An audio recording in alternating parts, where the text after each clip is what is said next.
Good morning, Dave. How are you doing today? I'm good. How are you? Fantastic. You know, the way that you paint pictures in our imaginations is such a brilliant landscape. And it's like, what is it like for it to fall from your fingertips right into our hearts?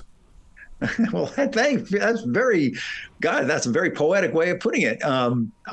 You're trying to tell a story. When I'm writing a book like this, I want two things to happen. I want you to laugh. I mean, I want it to be funny. I'm supposed to be a humor writer, but I also want you to actually like the story and want to believe the story and want to be happy, want to find out what's going to come up next and want to be happy with the ending. Yes.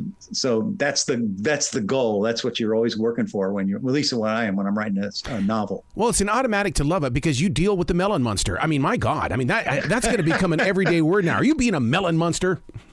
The melon monster. Yeah. In my book, it's set in the Everglades, and these guys came up with this idea to create a monster, which it's not real. It's a guy wearing a Dora the Explorer costume head stumbling around out in the Everglades while they video.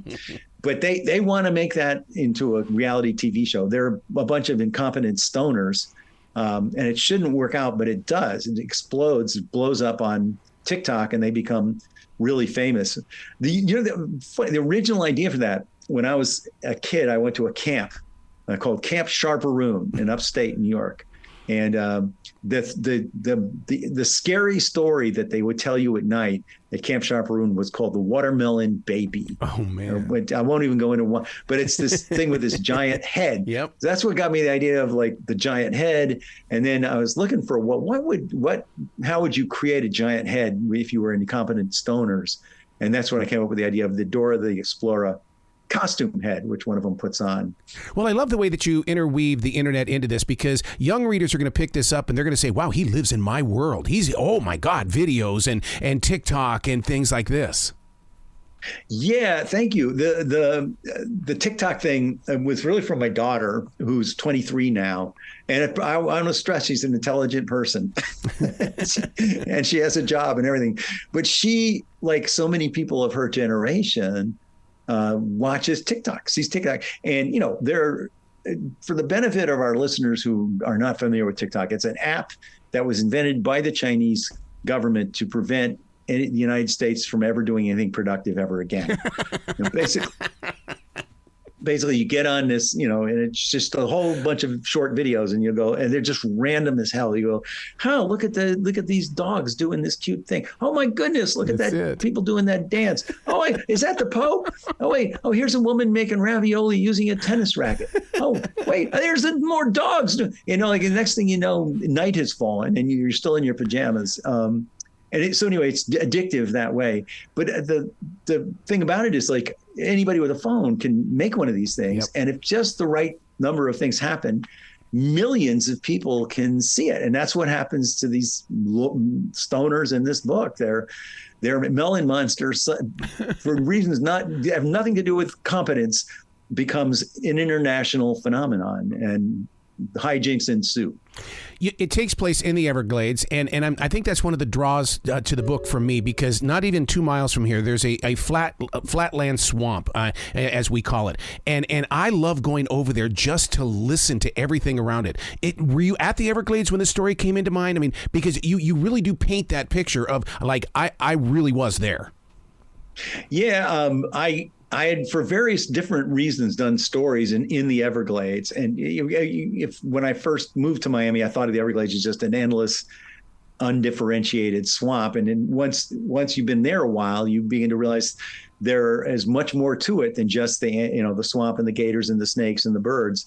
There are roads, there are communities, yes. There are little huts, there are strange little places back in there. There are the Native Americans back. There's a lot of stuff going on in the Everglades, and a lot of it's strange. There's a reason people are there instead of back in Miami. They're running from the law or whatever. So, yeah, I was trying to paint a picture of what it's like in this, really weird natural environment right next to this really dense urban environment in Miami. Jesse is a character. This is a character in the book that, you know, so many of us would like to find something that the bad guys want, and then we want to do something with it. But you really do present that in this. To me, it's the hook, and now we're going to sing the chorus.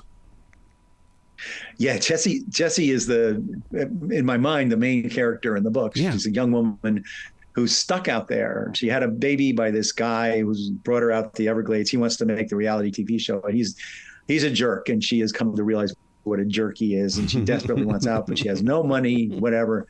So she stumbles across this fortune, and there are all these legends. I based that on on legends of buried treasure, hidden treasure in the Everglades. She finds one.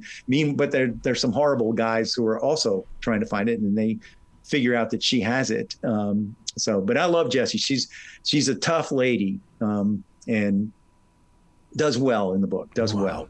Well, I hope you write more books like this, because this is conversation starting. It's also adults can read it with their young adults as well, and just really, you know, have some of that table talk. Well, don't make sure they're not too young. Yeah. Right. Dave, you got to come back to this show anytime in the future. The door is always going to be open for you. Thanks so much, Errol. I appreciate it. Well, you be brilliant today, okay? I will do my best. You too. You're already there, dude. You're already there.